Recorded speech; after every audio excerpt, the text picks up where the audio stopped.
Good morning, everyone. It's Garrett here. Morning Monk.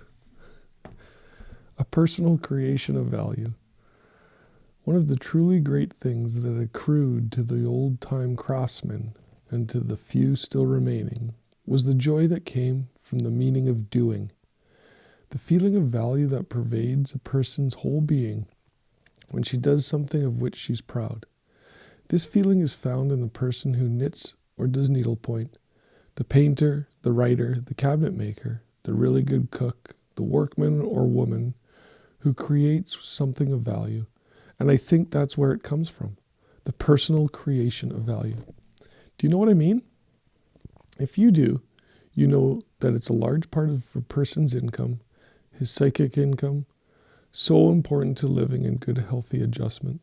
The distinguished social critic, Louis Mumford, has written that the fact is that with all of our superabundance, abundance of energy, food, materials, products, there's been no commensurate improvement in the quality of our daily existence. He said the great mass of comfortable, well-fed people in our civilization live lives of emotional apathy and mental torpor, of dull passivity and enviable desire, lives that belie the real potentialities of modern culture.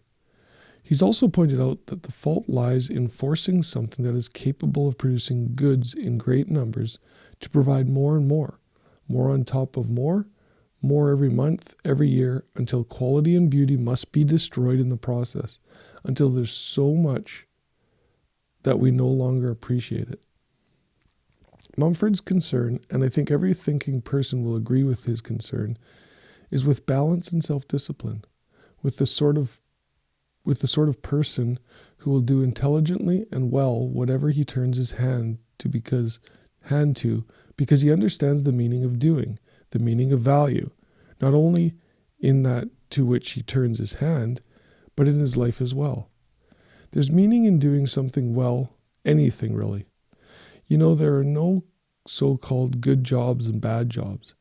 Every job holds within it the road to greatness if it's done well, and it can give us the meaning and satisfaction that come from doing a job as well as we can learn to do it. It's wonderful these days when we find a person who does an unusually good job, a waitress, a service station attendant, a mechanic, a salesperson, a carpenter, plumber, or other craftsman, an attorney, doctor, whomever. We run into them from time to time, and we never fail to notice and be aware of them, to be grateful to them. Such people always seem happier, more cheerful, and have a much better self-image.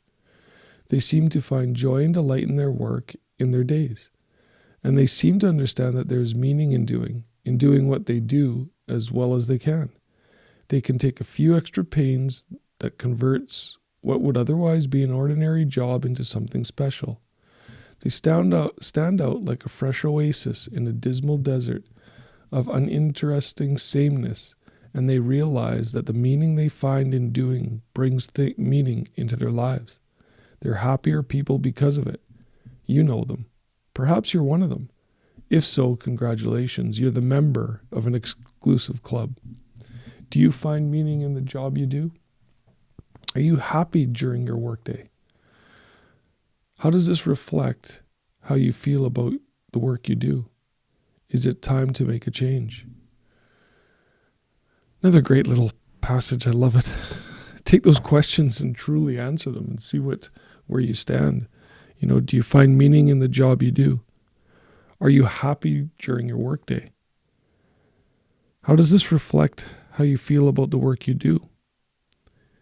Is it time to make a change? Ask yourself all those things. We can always put more into what we do, but not just more in the production and more time, but more spirit, more energy, more focus, more love, more compassion, more empathy, more of the stuff that draws the dreams closer to us, that put us at a vibrational match to those things that we're meant to be doing in our lives. So every day you make a choice. Every moment you make a choice in your life. You get to choose whether you're going to, attract things to you or resist them. And always remember your emotional guidance system where, If you listen to what you're feeling, it will tell you whether or not you're attracting or resisting. So always, always, always choose the higher emotion, the one that's greater than your circumstances. And when you do that, I'll guarantee you your life will start to change in the ways you always wanted it to. Have an amazing Tuesday, and we'll see you tomorrow morning. Bye, everyone.